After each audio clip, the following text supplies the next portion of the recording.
In this quick video, I'm about to show you how you guys can compress the file or zip it. Alright, so let's get started. So first, find the files that you wanted to zip it. So in this tutorial, I will zip these 3 files.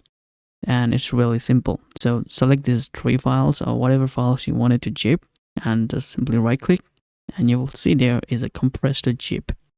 And your zip is ready. There we go. Alright, so here is a zip file that we have created. Now you can right click and rename this file. Click on show more and rename. This is zip. This is .zip. Alright. And to extract the same files. Alright, so I'm just going to delete this. There we go. Now let's extract this file. You can simply extract this by opening this file. Double click this zip file and select and drag and drop. Or you can also right click this and extract all. Alright. And you can extract this to any folder that you wanted to. So I will extract here. Well, there we go. So this is the folder we have extracted, the same files. All right.